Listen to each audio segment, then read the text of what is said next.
This is the Franchise Basketball Insider, presented by Massengale Eye Care, Oklahoma City's leading eye care provider since 1989. Call 631-2020. Greetings, Thunder fans. Oklahoma City draws even in a nail-biter tonight. 98-97, the win over the San Antonio Spurs, with the series even up and headed back to Oklahoma City on Friday night. There was controversy in the end. Dion Waiters on an inbounds play elbowed Manu Ginobili while he was inbounding the ball, and Manu Ginobili stepped on the sideline on that same play. Followers for Oklahoma City will say that Ginobili was in violation. Followers of the San Antonio Spurs will say that Waiters should have been called for a foul. No foul was called. Oklahoma City turned the ball over. Shots were taken by the Spurs, but the Thunder rebounded and squashed the ball as the clock ran out to hold on to their 98-97 victory. Let's go to the podium first. Kevin Durant and Russell Westbrook. Kevin, just kind of the madness of the final 50 seconds or so. You hit the big shot and then craziness ensues. Just what are your emotions as you guys pull off this win? I'm not telling you. I mean, it was an up and down game. All game, it was a grind out, and I don't really know what happened that last minute. I just know that we was able to come out on top. You know, both teams play extremely hard. That's the type of basketball you want to see around this time of year. So, gotta go back to the drawing board, see how we can be better. I know they're gonna come out with a lot of energy and desperation in Game 3, so we got to match it. Barry Tram with the Oklahoma, and Russell, it looked like the pace was much more to your liking tonight. From the start, you were attacking, pushing the ball. How much did that help you guys get off to the good start and sustain you throughout the game? That was a big part. I think, when we get stops, that's when we're dangerous. And we got stops to start the game, and when we get stops, we're able to get out in transition and not take the ball out every play like we did last game.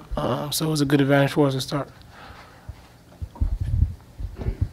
Dean Blevins, News 9 Sports.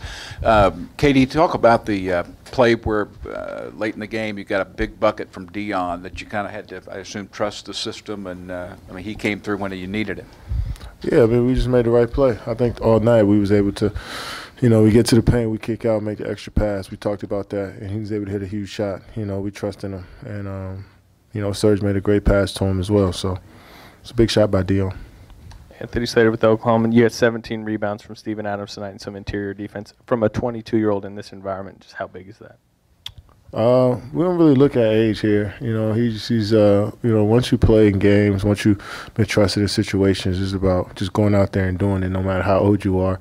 But when you play, get drafted by a veteran team, we expect you to grow up quick, and he's done a great job of that. But tonight, he was there for us all night. He was rebounding the basketball, playing tough interior defense. We're going to need him to continue to do that. He was locked in from the beginning.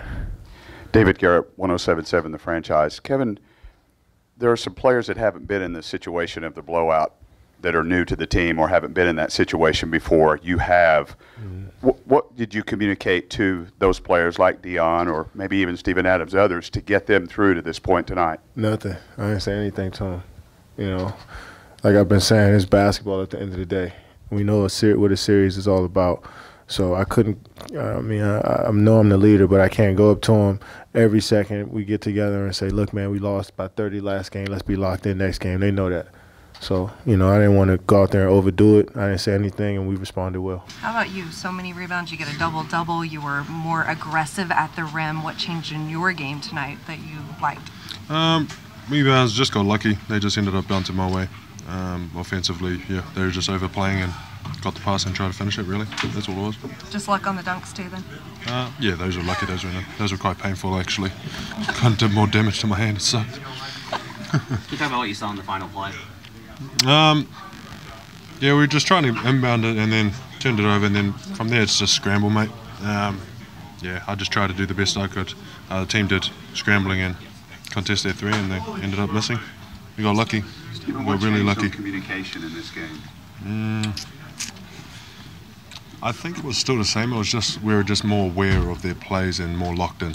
It was still incredibly loud. They couldn't really hear us. It's really hard to communicate. But everyone was just anticipating it rather than reacting to the Spurs. So that's what really helped us out tonight. Well, obviously, coming off a very, very tough game on Saturday. I didn't know what the outcome would be today, but I really felt like our guys would respond and they play hard and they compete. And I thought we got a really good effort by everybody. I think everybody contributed in different ways. I thought, Aldridge obviously had a great game. But again, I thought we made it really, really hard on him. He made some very difficult shots and got some points late from the three-point line. But, overall, I felt like we did some really good things coming down the stretch execution-wise. I really thought that Russell and Kevin trusted the pass and generated some open shots for some other guys, which I thought was really helpful. And then obviously, we were fortunate to close out the game the way we did. We had a chance, but fouling a three-point shooter there. And then being out of a timeout and having a hard time inbounding the ball, we got fortunate, and it's obviously a hard place to win. And there's a reason they have the record they do here at home. So I think any way you can find a way to come in and compete the way we did, we were fortunate to win. But it's only one game. Something certainly happened on the sideline, I thought.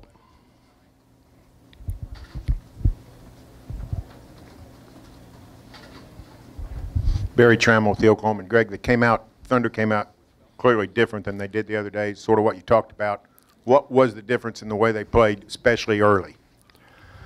Well, I thought it was more the way we played. I mean, they were in attack mode, which one would expect, but I thought that our organization offensively was really poor, and it fueled their transition offense. That was the main problem. LA finished with 41 points tonight. What did you think of his effort? I think I'd have to say it was good.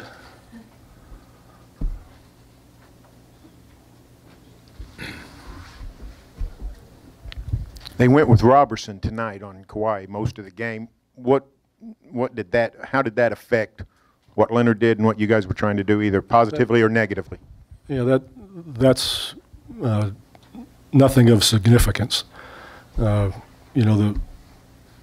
Our disorganization offensively, I thought, was the most important part of what we did. It ended up in a lot of poor shots, and the best part of it is I thought we lost the game 3 times tonight and got back in it. So give our guys credit for hanging in there on a night when they weren't very sharp. But individually, we have to play smarter. And I don't think we played very smart tonight in a lot of situations. Spurs coach Greg Popovich. Oklahoma City was led in scoring by Russell Westbrook. He had a double-double, 29 points and 10 assists. Kevin Durant had 28 points. Steven Adams had 12 points and 17 monster boards tonight for his double-double here in the playoffs. He's had a wonderful series so far with Dallas and San Antonio. Game 3 is set for Oklahoma City, 8:30 on Friday night. We'll cover it for you on the franchise. Countdown to tip-off starts at Flint Restaurant inside the Colcourt Hotel at 7:30 on Friday, followed by the tip-off at 8:30. We hope you'll join us at Flint. Thunder win tonight over San Antonio, 98-97 to even the best of 7 at 1 game apiece. I'm David Garrett reporting from San Antonio for Oklahoma's New Sound for Sports, 107.7 The Franchise in Oklahoma City and 107.9 The Franchise in Tulsa.